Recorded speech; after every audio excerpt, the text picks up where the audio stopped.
A local mother murdered. Police say she was both shot and stabbed over the weekend in a horrifying case of domestic violence. Welcome to Shocking True Crime. Thanks to all our viewers and subscribers for your support. Stay with us for daily updates on the most shocking true crime stories. Don't forget to subscribe. It's a late Friday night, in Akron, Ohio. A home that seems peaceful at first glance. The kind of home where life, in its simplest form, unfolds. The hum of a quiet evening is all around, as the clock ticks through the final hours of the day.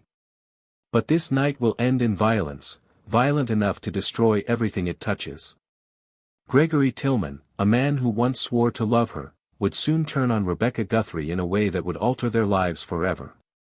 What began as an argument between a couple turned deadly. A tragic night that no one could have foreseen. But the question remains. What triggered it? What was the breaking point?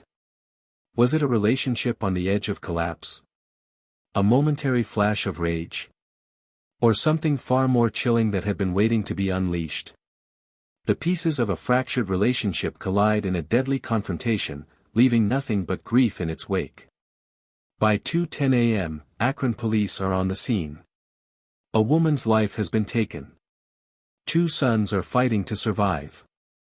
But the bigger question, one that will haunt everyone who crosses this story, is this: what could have driven a man to turn a weapon on the woman he loved? And why would he shoot and stab her in cold blood?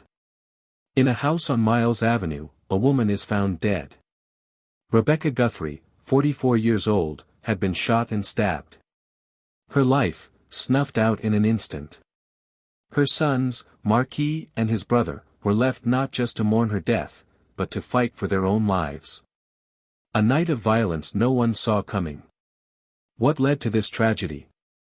Was it a single moment, one argument that spiraled out of control? Or was it a culmination of years of secrets, lies, and unresolved tension? Gregory Tillman, now in police custody, faces charges too heavy to ignore. Murder, assault, and domestic violence are just the beginning. But what was the true catalyst? Was it rage? Or something deeper, something darker? This wasn't the first time that Tillman's temper had been an issue. The charges against him paint a picture of a man who was no stranger to violence. But what no one knew was that behind closed doors, Rebecca and her sons were living with a man who could snap at any moment. How far would the violence go? And who would it claim next? Rebecca Guthrie was just one of many caught in the web of a relationship fueled by turmoil and hidden rage. But who is truly responsible for the violence that erupted on that fateful night? The answer may lie deeper than anyone could imagine. Rebecca Guthrie was a mother of 2, a woman who cherished her family deeply. She had dreams, ambitions, and a love for her children that filled every room of their home. For most of her life, she balanced the demands of raising 2 boys with the ordinary struggles of daily life. She was the quiet backbone of the household, the one who made sure there was always food on the table and a roof over their heads. But like many, Rebecca's reality was far from simple. Her relationship with Gregory Tillman, the man she had been with for several years, was increasingly strained. Behind closed doors, the abuse was constant. Gregory, a man she once trusted, had a temper that could snap at any moment. His love for Rebecca was tainted by control, anger, and violence. She had hoped for better, dreamed of a peaceful life for her boys, but each day spent in that relationship seemed to push her further away from those dreams. For Rebecca, life with Gregory was a battle she fought for her children, for her own peace, and for a sense of safety that never truly came. Gregory Tillman, 38 years old, was no stranger to trouble. His past was a string of criminal records and violent outbursts, a life filled with conflict and a desperate search for control. Before meeting Rebecca, he had been in and out of trouble, a man whose temper often got the best of him. His relationships had always been marked by tension, conflict, and a toxic brand of love. Gregory had never learned how to love without violence, how to navigate emotions without hurting those closest to him. But what led Gregory to this night? Was it the culmination of years of simmering rage, a pattern of violence that he had never been able to escape? Or was there something deeper, something buried beneath the surface, that pushed him to this unspeakable act? Did he snap in a moment of anger, or had he been preparing for this all along? Marquis Terrell, 18, had grown up in a house where conflict was never far away. He had seen his mother and Gregory argue countless times, but like many young people, he didn't know how deep those issues ran. To him, it was just another fight between his mom and her boyfriend, a part of life. But that night, when the violence escalated beyond anything he could have imagined, it shattered his world forever. The man he had called his mother's partner, the man he had trusted, had turned into something else entirely. Marquis' brother was already injured, shot, grazed by the bullet that should have ended his life. In the chaos that followed, the two brothers struggled to survive. They were not just fighting for their lives, but fighting to understand what had happened, what their mother's death meant for their future. The terror of that night, of watching their mother's life slip away, would haunt them forever. Their world, once filled with the normal challenges of growing up, was now defined by grief and fear. They would both carry the scars of that night. The image of their mother, helpless on the floor, would be something they could never erase. The wounds of the past, both physical and emotional, would define the rest of their lives. And as the case unfolded, they were left to ask themselves one haunting question: how could this happen in their own home? Rebecca Guthrie's life was tragically cut short. Her sons were left to pick up the pieces of a life forever altered by the man she loved. Gregory Tillman's past was full of warning signs, yet no one could have predicted how far it would go. As the investigation unfolds, the question that remains is not just about what happened, but why it happened, and how, in the end, the damage would be felt not just by the victims, but by the entire community. At first, it was just another argument, a familiar sound in the house. For Rebecca and Gregory, fighting had become part of the routine. A disagreement over something small, a misunderstanding. It wasn't uncommon for them to bicker, but Rebecca had learned to navigate these storms. This time, it felt like any other. But this time, something was different. This time, the frustration that had built up over the years would erupt in a way no one could have imagined. The moment that began as an everyday quarrel quickly spirals into something unrecognizable. Words that could be taken back, no longer matter. What had been a routine disagreement between two people suddenly erupted into violence. And in that instant, the air in the house thickened with fear and rage. This wasn't just an argument anymore. In an instant, everything changed. The first gunshot rang through the house, a violent punctuation to a night that had already felt too heavy. The panic was immediate. Marquis' world turned upside down. His brother, only a few feet away, had been hit. The bullet grazed his head, leaving him barely conscious, but still alive. The horror of that first gunshot was just the beginning. The blood on the floor wasn't just a mark of violence, it was a symbol of everything that was now at stake. Marquis' brother, fighting for his life, had barely escaped death. But for Marquis, the real nightmare had just begun. He had to fight, too.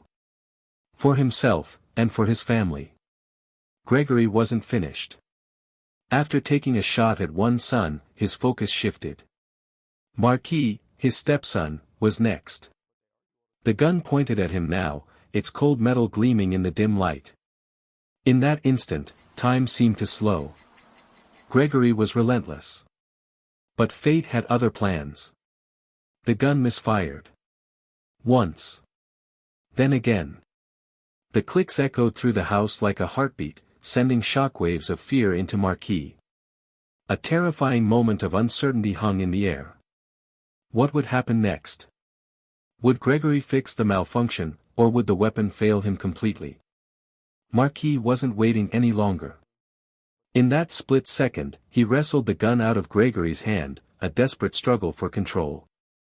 But the gun, broken, powerless, wasn't the weapon that would save him.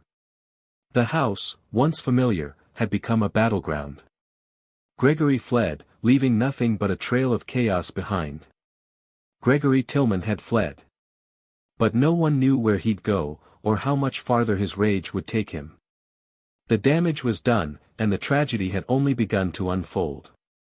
2 sons, one injured, the other lost in grief.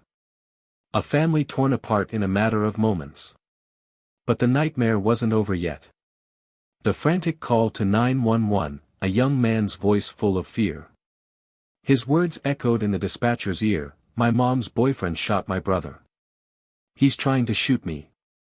In that moment, Marquis's words weren't just a cry for help, they were a desperate attempt to survive. The terror of watching his brother bleed, the sound of gunshots still ringing in his ears, and the reality that his mother, his protector, was dead, all collapsed into that one phone call. With each passing second, the fear in his voice grew. He wasn't just calling for help. He was fighting for his life, for his family's survival. As the dispatcher calmly tried to guide him through the chaos, the weight of the tragedy was clear. A mother lost, a family shattered, and a young man caught in the middle of it all, struggling to make sense of the violence that had torn his world apart. It would be a long time before the true horror of that night fully sank in. But for Marquis, the trauma had already begun. When the police arrived, the scene was horrific. Rebecca Guthrie lay in the living room, the quiet of the room stark against the violence that had unfolded just hours earlier. She was a victim of both stabbing and gunshot wounds, the gunshot wound to her head marking the final blow. Her body was left in the very place she had once called home. This was no longer a sanctuary, but a crime scene.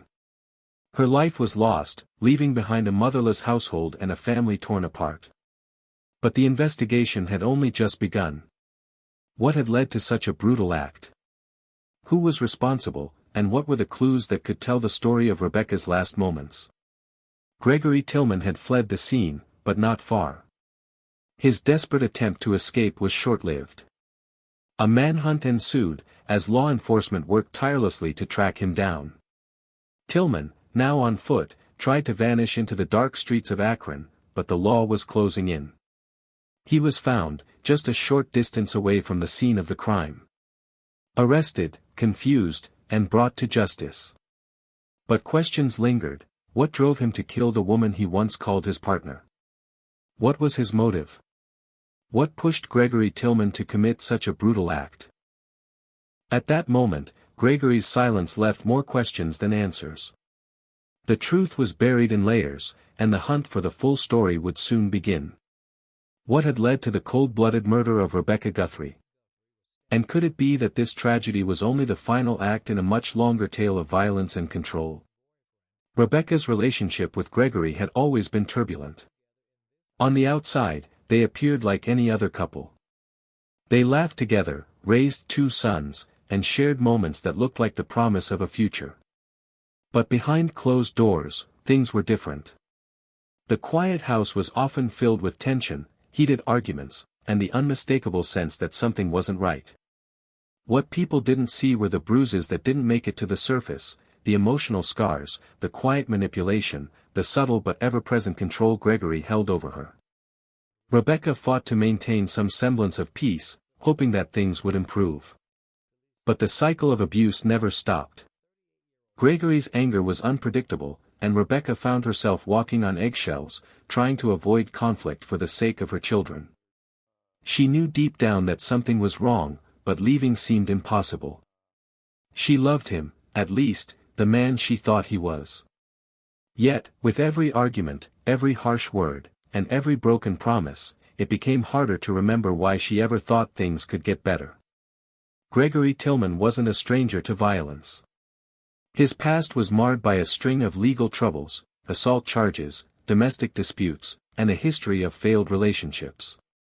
Those closest to him would later reveal that his temper was his defining characteristic. As a young man, Gregory was quick to anger, and that anger often escalated into aggression. But even more than that, there were signs that his mental state was deteriorating. He began to isolate himself, and his emotional outbursts became more frequent. Was Gregory always this way? Was his capacity for brutality something ingrained in him from the start, or had something triggered this violent act? His previous relationships had ended in chaos, with ex-partners citing controlling behavior and emotional manipulation.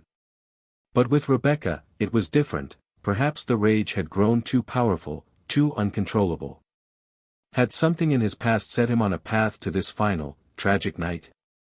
For Gregory Tillman, his past and present collided on that fateful night, and what happened in that house was the culmination of years of unresolved pain, rage, and brokenness.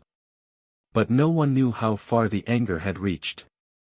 And the tragedy that unfolded left behind a trail of questions that no one could answer, not even Gregory himself. Gregory Tillman faced a mountain of charges: murder, assault, domestic violence, and having weapons under disability. Each charge carried a weight far beyond the courtroom. As his case made its way to trial, the public watched closely, the media closely scrutinizing every detail. Would he face the full consequences of his actions, or would his defense offer him a chance at freedom? His legal team's strategy seemed focused on questioning the motive, but many wondered, could there ever be a defense strong enough to justify what he had done? For the surviving family members, the trial was more than just legal proceedings, it was a painful reminder of the night that shattered their lives. The question now was, would justice be served? And even if it was, could anything truly heal the deep wounds left by that fateful night? For the two surviving sons, the road to recovery would be long, marked by both visible and invisible scars. Marquis and his brother were forced to confront the reality of what had happened, a night that had changed everything. What do you do when the person you loved, trusted, and once called family, turns into your worst nightmare? How do you rebuild a life when the foundation has been ripped apart? The trauma of that night would stay with them forever. Each passing day was a struggle to understand, to process, and to survive. For them, justice could never undo the pain. But it was the only path forward, a path where healing would come not from the courts, but from within. The community was left in shock. What had seemed like a quiet home on a peaceful street was now the site of an unimaginable tragedy. The people of Akron, many of whom knew Rebecca and her family, couldn't reconcile the horror that had taken place. Friends, neighbors, and loved ones, all struggled to understand how such a thing could happen right in their midst. The ripple effects of that night went far beyond just the immediate family. It affected everyone who had known them, who had trusted them, who had lived beside them. In the days that followed, the grief spread, as those who had witnessed the family's joy were now left to reckon with the loss. This wasn't just a family tragedy, it was a community's heartbreak. What truly happened in that house on Miles Avenue? Was it simply a domestic dispute gone wrong, a moment of anger that escalated beyond control? Or was it a tragedy that had been years in the making, an accumulation of unresolved pain, rage, and brokenness? The answer may never be fully clear, but one thing is certain, the scars of this night will last forever, not just for the family, but for the entire community. Could this tragedy have been avoided? Could a life have been saved with intervention, by someone seeing the signs, stepping in, and offering help? Or was this inevitable, an outcome of a toxic relationship built on years of hidden abuse, manipulation, and broken promises? As justice takes its course, we are left to question, how much of this was the result of choices made in the heat of the moment, and how much was driven by a history of violence that had been simmering for far too long? We may never truly know the answer. As this story reaches its conclusion, we ask ourselves, what happens next for the families left behind? How do they move forward, carrying the weight of what happened that night? And what other dark secrets lie hidden, waiting to be uncovered? There are always more stories, stories that demand to be told. Stay tuned for more investigations, where the truth awaits, waiting to be brought into the light. We extend our deepest gratitude to the investigators, law enforcement officers, and all those involved in seeking justice for Rebecca Guthrie and her family. This story is a reminder of the strength of those who fight for the truth, no matter how difficult the journey. Welcome to Shocking True Crime. Thanks to all our viewers and subscribers for your support. Stay with us for daily updates on the most shocking true crime stories. Don't forget to subscribe.